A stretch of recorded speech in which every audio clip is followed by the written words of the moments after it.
Hadirin mukminin, ramai para sahabat pergi ke berbagai negeri dan mereka mengajar penduduk negeri berkenaan hadis-hadis yang sampai kepada mereka daripada Nabi SAW.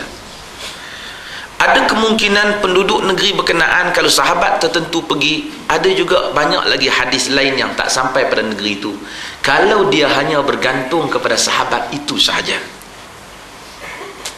Tuan-tuan faham? Ini tuan-tuan kena ikuti ya. Dia tak faham pasal kita dah ubah tajuk asal saya nak baca kitab, tapi saya nak terang ya. Nanti akan ada juga ramai di kalangan mereka, kalau mereka bergantung kepada satu sahabat saja, sahabat ni kemungkinan banyak lagi hadis lain yang dia tak dengar, disebabkan ketika Nabi melafazkan hadis itu dia tidak hadir ataupun dia tak tahu. Untuk itu para ulama hadis yang datang kemudian, mereka tidak berpada dengan perguruan dengan seorang sahabat saja. Mereka mengembara daripada negeri demi negeri untuk mengutip hadis-hadis Nabi berdasarkan kepada bertebarannya sahabat dan anak murid sahabat.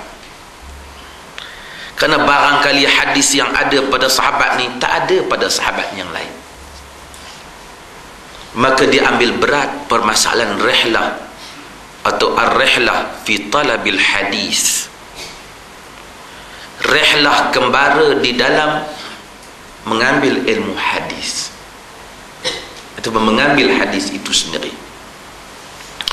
Bila tuan-tuan faham hal ini, tuan-tuan juga kena tahu pada peringkat awal ijtihad, dan ulama-ulama yang berijtihad ada kemungkinan untuk ada hadis-hadis yang tak sampai kepada mereka. Sebab itu masyhur daripada Imam Malik, pada peringkat awal dia sahibul Muwatta. Imam Malik tuan punya kitab hadis Muwatta yang hebat. Bila orang tanya, dia berhubung dengan takhlil asabi'ar rijl, menggosok jari kaki ketika berwuduk. Dia kata laisa zalika 'alan nas, tak payah, dia kata. Sehinggalah dia diberitahu hadis Nabi, dia berkata hadis hadis hasan, ini hadis yang baik, dia kata. Lalu selepas daripada itu dia berfatwa menyatakan bahawasanya demikian itu disunatkan.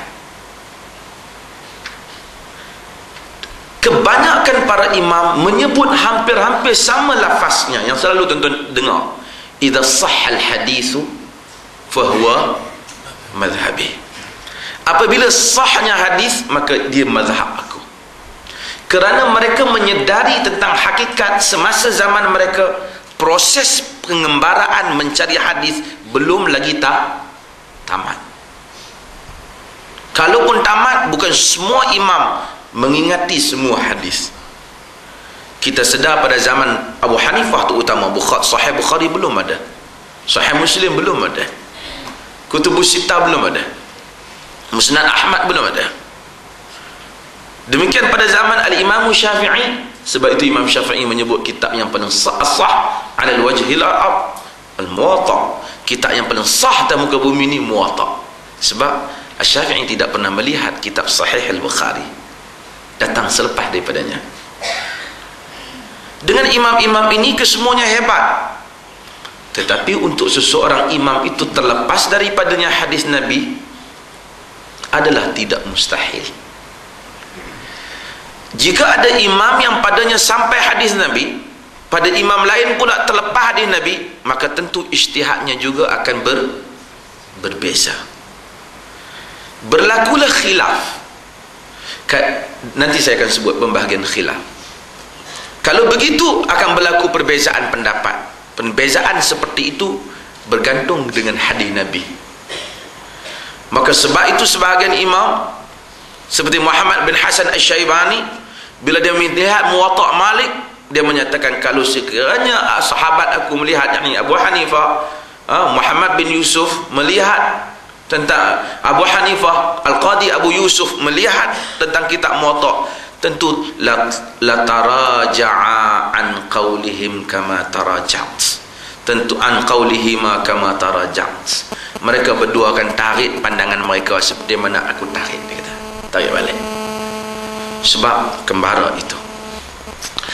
Ada bab yang memang hadis Nabi memang dua-dua mazhab jumpa, tapi dua-dua faham maksud yang berbeza. Itu tak apa. Khilaf itu mu'tabar.